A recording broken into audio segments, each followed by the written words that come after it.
Previous question LDC 2024 questions ആണ് നമ്മൾ നോക്കുന്നത്. ഫസ്റ്റ് ക്വസ്റ്റ്യൻ എന്ന് വെച്ചാൽ താഴെ തന്നിരിക്കുന്ന പ്രസ്താവന ശരിയായത് ഏതാണെന്ന് ചോദിച്ചത്.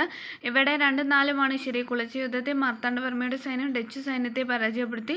ഡച്ച് ഗവർണറായിരുന്ന വാൻഡ്രീഡിൻ്റെ നേതൃത്വത്തിലാണ് ഹോർത്തൂസ് മലബാറിക്സ് എന്ന ഗ്രന്ഥം പ്രസിദ്ധീകരിച്ചത്.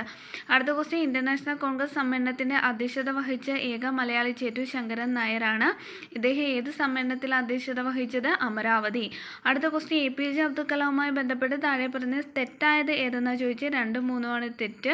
അപ്പോൾ ശരി, ഇന്ത്യയുടെ മിസൈൽ മാൻ എന്നറിയപ്പെടുന്നു. ഇന്ത്യൻ 11ാമത്തെ രാഷ്ട്രപതിയായിരുന്നു APJ അബ്ദുൽ കലാം. അടുത്ത ക്വസ്റ്റ്യൻ നാട്ടുരാജ്യങ്ങളുടെ സംയോജനത്തിൽ സർദാർ പട്ടേലിനെ സഹായിച്ചത് VP മേനോനാണ്. ഫ്രഞ്ച് വിപ്ലവത്തിൻ്റെ പ്രവാചകൻ റൂസോയാണ്. കേരളത്തിലെ റവന്യൂ വകുപ്പ് മന്ത്രി K രാജൻ. അടുത്ത പ്രസ്താവന തന്നിരിക്കുന്ന പ്രസ്താവന ശരിയായത് പ്രസ്താവന 2ആണ് ശരി. മധ്യരേഖാ പ്രദേശങ്ങളിൽ നിന്ന് ധ്രുവങ്ങളിലേക്ക് പോകുന്തോറും കൊറിയോലിസ് ബലം വർദ്ധിക്കുന്നു. മധ്യരേഖാ പ്രദേശങ്ങളിൽ നിന്ന് ധ്രുവങ്ങളിലേക്ക് പോകുന്തോറും കൊറിയോലിസ് ബലം വർദ്ധിക്കുന്നു. അടുത്ത ക്വസ്റ്റ്യൻ കേരളത്തിൽ കൂടുതലായി അനുവർത്തിച്ചു വരുന്ന കാർഷിക സമ്പ്രദായമാണ് തീവ്ര ഉപജീവന കൃഷി. കേരളത്തിൽ കൂടുതലായി അനുവർത്തിച്ചു വരുന്ന കാർഷിക സമ്പ്രദായമാണ് തീവ്ര ഉപജീവന കൃഷി. നമുക്ക് ഇത്രയും ക്വസ്റ്റ്യൻ, ഈ 8 ക്വസ്റ്റ്യൻ്റെ എക്സ്പ്ലനേഷൻ നോക്കാം. ഫസ്റ്റ് നമ്മൾ പറഞ്ഞ് മാർത്താണ്ഡവർമ്മയെ ബന്ധപ്പെട്ടാണ്. അത് 1595 ഇന്ത്യയിൽ എത്തിച്ചേർന്ന വിദേശികളാണ് ഡച്ചുകാർ. എന്നാണ് എത്തിച്ചേർന്നത്? 1595. 1604 ഡച്ചുകാരുടെ കപ്പൽ വ്യൂഹം ആദ്യമായി കേരളത്തിൽ എത്തിച്ചേർന്നത് 1604. കൊച്ചി, കൊല്ലം എന്നിവയാണ് ഡച്ചുകാരുടെ കേരളത്തിലെ പ്രധാന വാണിജ്യ കേന്ദ്രങ്ങൾ.